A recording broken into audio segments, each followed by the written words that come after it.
Hi logover, good morning everyone. जोंहा दायो मा होनो नों गुमैजों आंजों माबायाव थांनो नागिरदों गिर्जायाव थांनो नागिरदों आरोना गगामुखआव ओमफ्राय अखासो हादों ओंखायनो एसे दसे थाथ'दों न'आवनो थान्दा बोथोरा मोजां आरो बेनिफ्राय अखा हादों एसे फ्रि फ्रिनो थ' बेखायनो दसे नेथ'दों अखा हागागोन होननानै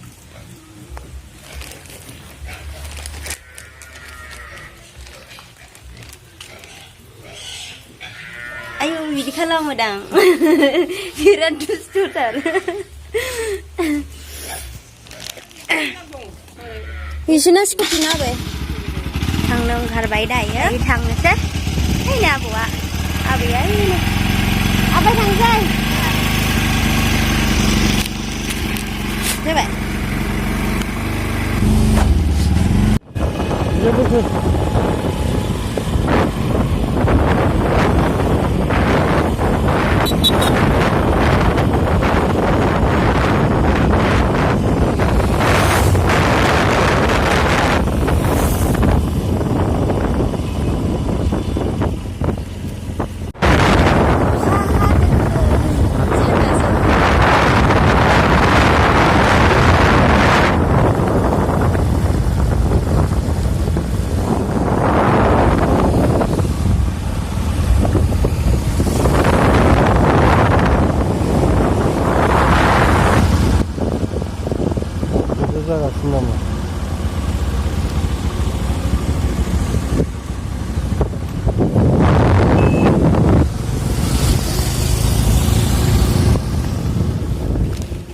दायो मोनफैबाय जोङो गिर्जायाव ओमफ्राय गिर्जा हाबनानै गखांनानै नायनोसै अबाव थांनाय जायो गुबैयावबो बेरायहैनो लांनो होनदों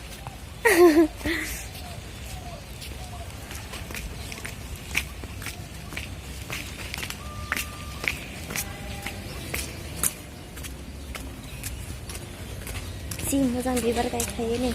फादारफोरा गिर्जा जाबाय थाबाय जागोरबाय गिर्जाया माबा नङाबा बिराद दाम लायो नो ने दा 1,40,000 पिता और पुत्र और पवित्र आत्मा के नाम पर आमीन प्रभु आप लोगों के साथ हो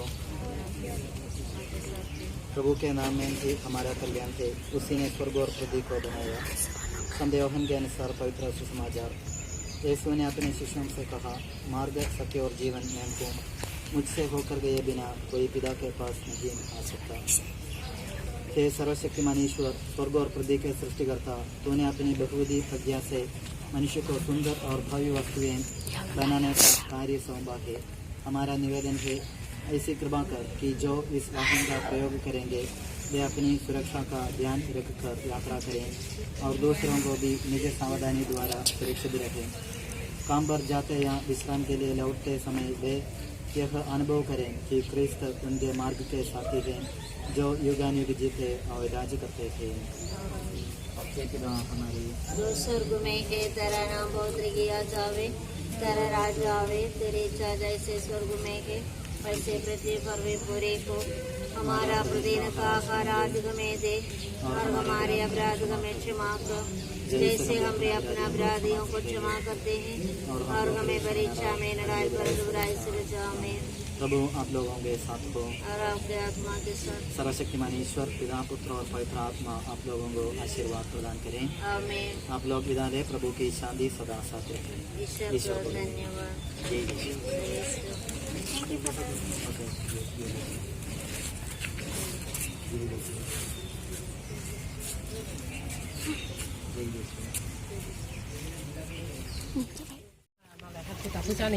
गुमैनि गारिखौ ब्लेसिं होदों आरोना बोर होदों दीपसिका ए मामिया नायगोन दा नोंखौ दे थांबाय थानोसै होनबा दे आंबो बेबायदियाव थां मामि थाब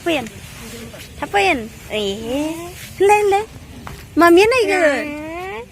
मोजाङै होन मामि आंबो थांफागोन आं थांनो मोनगोन ना मोना उदालगुरियाव Dipsikaया गाबदों थाब फैनांगौनो आया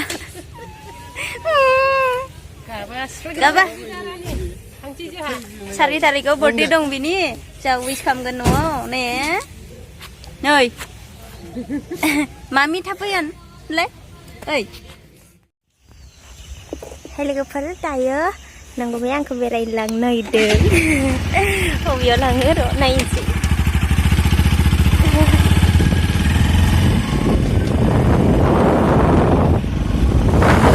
नै नंगौनि लोगोफोरा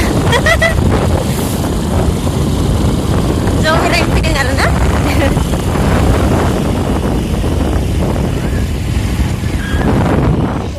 ओरैबायदि गाज्रि फैबाय नै लामाफोरा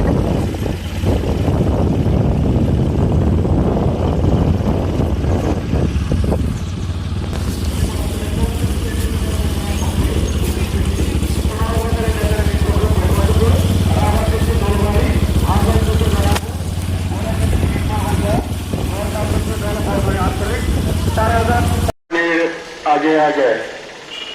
আমার মেংমাং নলবাৰী হাই স্কুলৰ नोंगौ मैया इयावसो लाबोबाय आंखौ बेरायनो जुबिली जादों गल्डेन जुबिली नोलोबारियाव गगामुख नोलोबारि बिराद मानसि जादों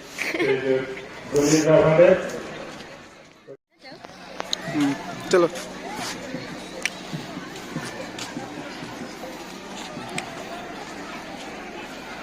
बनियाल लोगो गैया आंहा जायो नो प्रब्लेम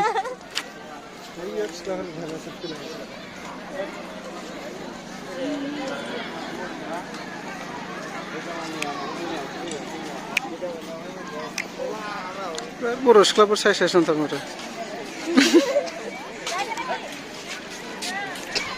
स्माइल प्लिज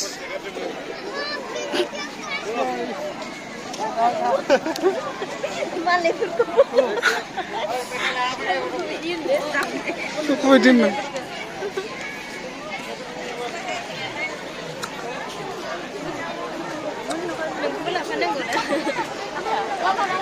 बेबादि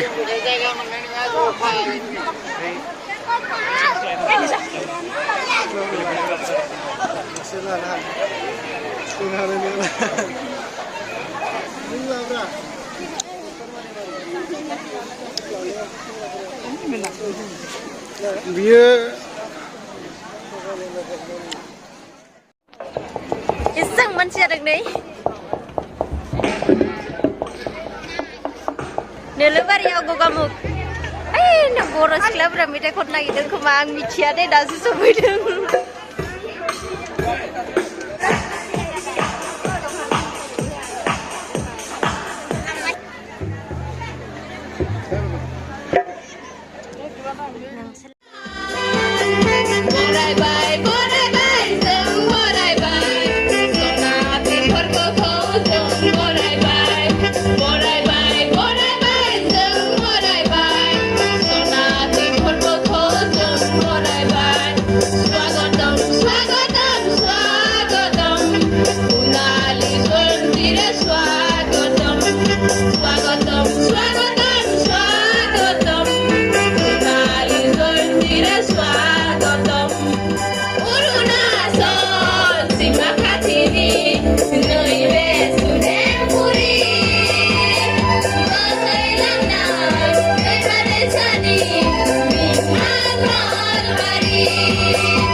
Hi guys,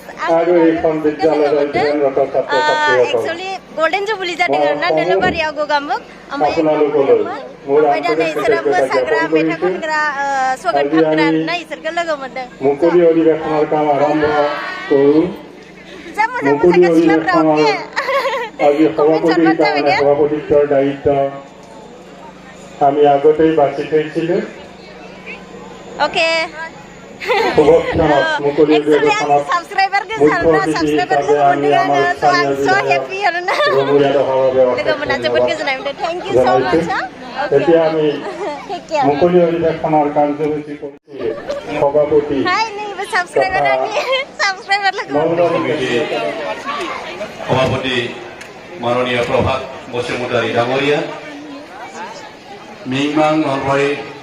Subscriber lagi benda. Finaনি arna.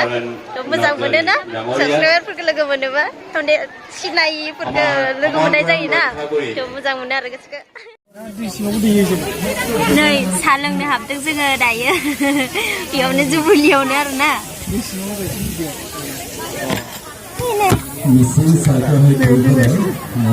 Solar busy. এখন সোণালী জয়ন্তী উদযাপন সমিতিৰ অধ্যক্ষ মাননীয় প্ৰভাত বসুমতাৰী ডাঙৰীয়াৰ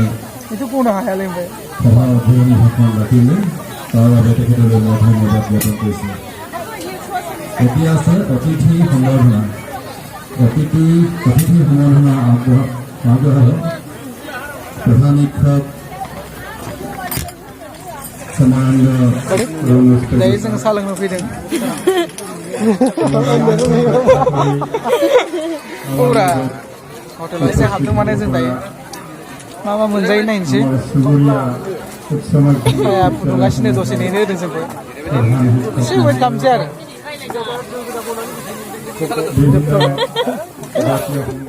नै फिथा जानो नागिरदों जोङो मासि गोरा मानसि खुबैबा सालायलायगोन नै फिथा जानोबा এতিয়া সম্বোধনা জনাব বিচাৰিছোঁ আমাৰ বিদ্যালয়ৰ অৱসৰপ্ৰাপ্ত শিক্ষক जानो जों फिथा फिथा মাননীয় टाइम लेप्स होदो दा बेरे स्पिडआव आं गोसो आंना बिदिसो गोरलैया नै मा जानो नागिरदों फिथा जानाया गोदोनायाव नांथाजोबो आंना फिथाया जादो मबाइलाव बिजि सासेया नानामोन लोगो मोनदों হাইস্কুলৰ প্ৰধান শিক্ষক সতীয়া ডাঙৰীয়া ना सिख्लाफ्रा मोजां मोजां বিদ্যালয়ৰ सेंग्राफ्रा कमेन्ट खालामनो हागोन दासो फैदों नामा মহোদয়াসকল बैयाव माबा मेथाइ মঞ্চৰ উপৱিষ্ট থকা বিশিষ্ট ব্যক্তিসকল लाबाय सिख्लाफोरजोंबो लासोबाय सिख्लाफोर लोगो मोनदों बाजै नामा आंनि आब'लाय ओइयाव दं खोमा ए दा लोगो मोनगोन होनबा नै बिबोना सासे लोगो मोनलायबाय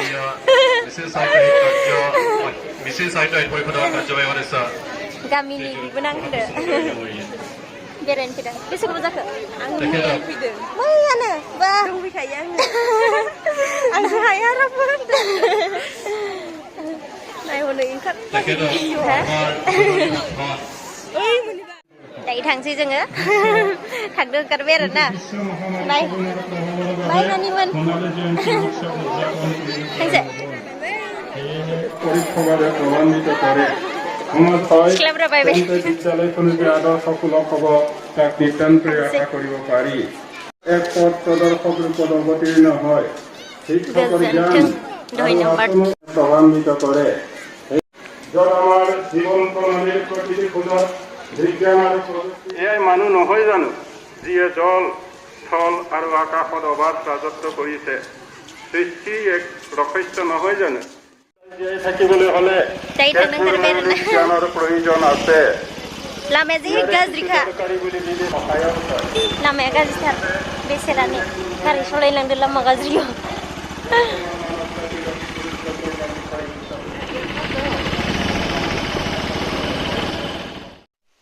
अखा सिजोब्बाय नै अखा सिनानै लामायाव दसे जिरायदों सिजोब्बाय गुमैया नै